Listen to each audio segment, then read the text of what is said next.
A heavily recruited defensive lineman, Sean McKeown was the only freshman to crack the veteran-loaded 1981 Mustang dress roster. Darwin Samodiuk said he's going to be a superb football player, and he comes right down the road from Banting High School. Defensive line coach Terry Haggerty said all the coaches have been impressed with the 6'5", 250-pound lineman.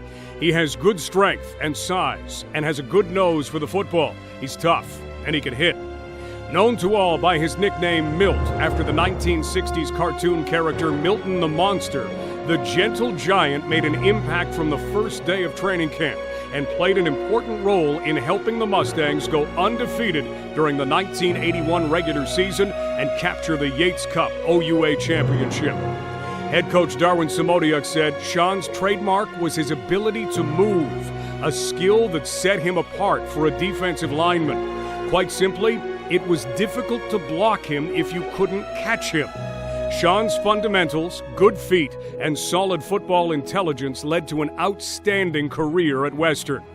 During the 1982 season, offensive lines across the province were constantly on alert for the giant terror that resided in the middle of the Mustang defensive line. Scheming ways to block McKeown, the rest of the OUA met with little success as the Mustangs captured their fourth consecutive Yates Cup title, defeating the Toronto Varsity Blues 50-21.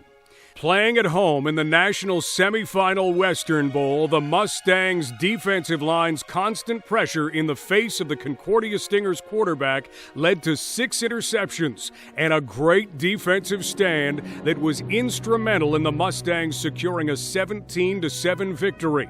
McKeown had now earned the right to advance to a Vanier Cup appearance, but unfortunately, the Mustangs ran into a powerful UBC Thunderbird team and went down to defeat 39-14. The 1983 season, Darwin Samodiuk's last as the Mustang head coach, saw McKeown gain national prominence when he was awarded the OUA League's Most Outstanding Lineman Award, the John P. Metris Trophy, and was named an All-Canadian at the defensive tackle position. He was also recognized by the Mustangs as their most valuable overall lineman with the Vince Callahan Trophy. Drafted in the first round of the 1984 CFL Draft with the 5th overall pick by the Calgary Stampeders, McKeown turned down a free agent offer by the Cleveland Browns of the NFL and reported to the Stampeders training camp, where he quickly backed up the hype when he ran a 4.940 on the first day of camp. Jim Taylor, a London Free Press columnist, wrote about McKeown immediately after the draft, saying, "The shy, ever-present smile belies the competitive fire that burns so brightly beneath the boyish good looks. He simply seems too nice."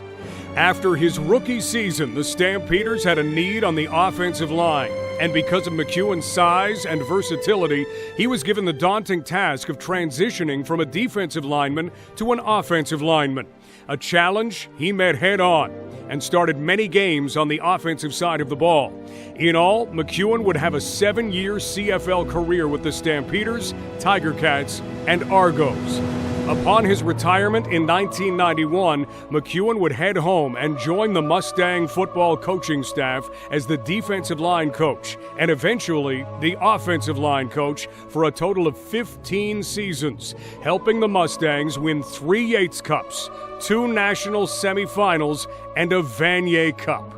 Loved by his players, you never wanted to be standing beside Milty on the sidelines at the beginning of any game, as you were most likely to find his breakfast thrown up on your shoes, a nervous habit that extended back to his playing days. Coaching with Milty was always fun, and everyone looked forward to hearing his stories after practice. Former offensive lineman Paul Blankhorn spoke of McKeown. As a coach, he was quiet, confident, and knowledgeable. He was a guy everyone knew had done it before, so his advice went a long way. I think Sean's move to offense was instrumental in helping me become an All-Canadian. I think one of the things I appreciated the most about Sean as a coach is that you could tell he loved the game, and getting the opportunity to continue to be a part of it, he was one of the guys, and we wanted to play for him. Former Calgary Stampeders teammate Stu Laird said of McKeown, "Sean was not just a teammate, he was a friend. He had a gift to make friends easily and make you laugh. He helped keep a work-life balance in a stressful environment. Sean kept a life perspective that reminded us there was more to life than football, and I can still call him a friend today." Sean McKeown, a Mustang legend.